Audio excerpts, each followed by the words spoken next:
is from the United States Patent and Trademark Office. It is the blueprint of a marriage. Wow. Did you know the states patented a marriage? I ain't married. Yeah.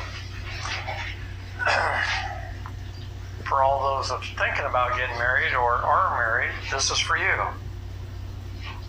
Or those that are divorced, it's still for you.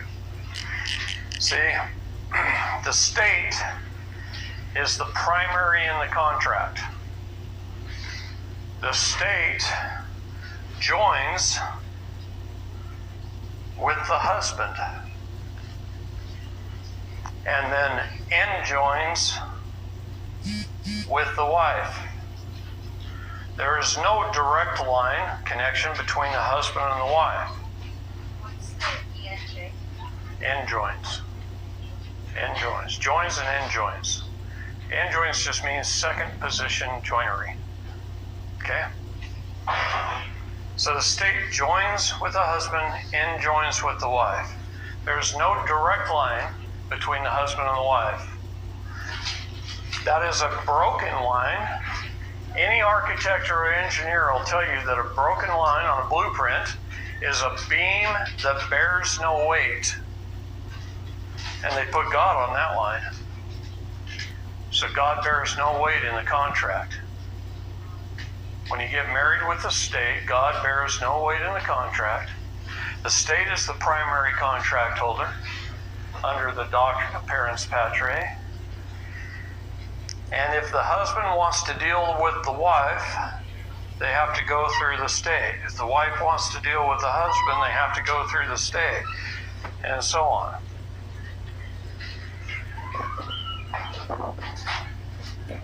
Yeah. Yeah. And they tell you you have to get a divorce if you want to separate. When you get a divorce, you're still under contract with the state. So you still have to work through the state. Even if you've been divorced 30 years, you work with the state. They get involved in every aspect of your life between the two of you with the state. So I said this in one of my classes in Alabama. And it was a class of the 10th Amendment Society.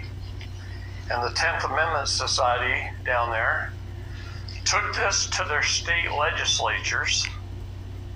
And the state of Alabama no longer issues marriage licenses. Wow. They do what I tell them to do. And what I tell them to do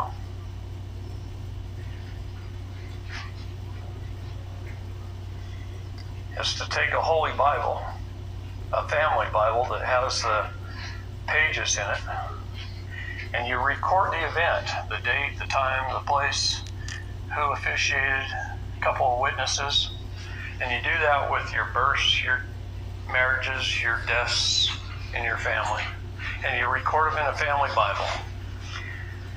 The state of Alabama says, take these to a probate judge, and he'll record them on the land with the county recorder. And it's every bit as legal as that. But you don't have the state as a primary in your life. That's how we're supposed to get married. You can use anything besides the Bible. The Bible under public law, man, 97, 280.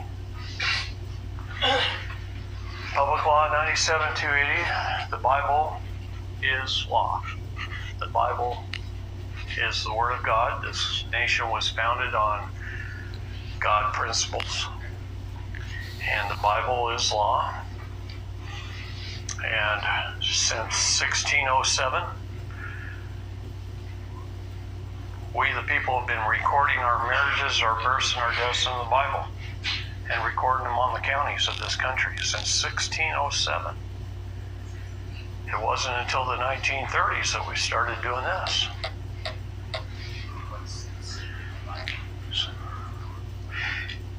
Any religious book, you have freedom of religion.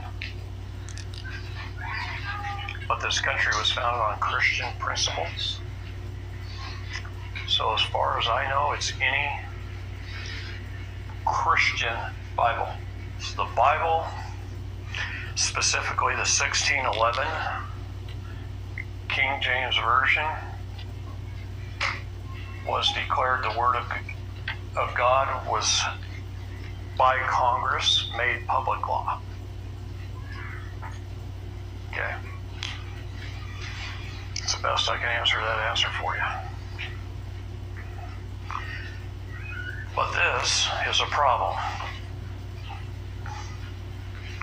There's nothing, no line between these two, except through the state. Would we be able to do that if you're in this way? Go to Quebec? You can do it in any state. Now, the church may not accept that. To get a temple recommend, they may require you have a marriage license with the state of Utah. See if they've been bastardized. Okay? It's not up to me. Isn't Check. that just a money generator, though? Yeah, well, of course, but it's more than that. It's to keep your persons legal, which is the undoing of God's laws, to keep control under the doctrine of parens patriae, 1P, 1P, 2Ps. Okay? State is your parent. Once we understand these basic principles, now you can move on and you can solve things. But until you know the basics, you can't solve anything. You just go around in this big old dumb circle and keep getting taxed your whole life. Taxed in one way or another, whether it's a fine or go to jail, whatever. See, I started talking about indictments. If you don't pay the bill, you're brought up on charges. If you don't pay the charges, you're asked to bond. If you don't pay the bond, your body is held as surety for the bond while they steal from your trust. They take from your subsidiary trust out of your court case number, which is a CUSIP number. It's regulated by the Securities and Exchange Commission. You can look them up. Fidelity.com, if you know how to navigate their website, they make their website hard to navigate. An easy one is GMEI Utility.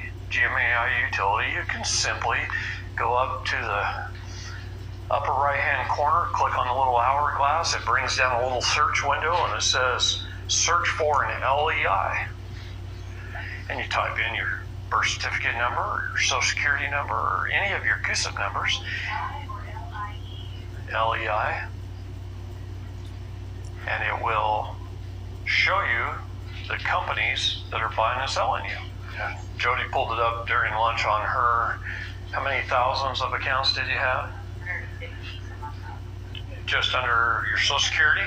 Yeah, so that's one CUSIP number of hers. And she had 100,000 plus companies buying and selling her. How much money did you have in there? Well, Will it show you how much money you have? well, they buy them in groups, bundles. Okay. 10,000, 25,000, 100,000. Okay, let's just say they average $25,000 times 100,000. Look how many zeros that is. Okay? You're worth millions and millions and millions of dollars. They have done a very good job investing, hypothecating, buying and selling, rolling those things over. They bundle them, they roll them over, they hypothecate them, and 51,000. yeah, almost 152,000 companies buying her United States Treasury bonds under her CUSIP number.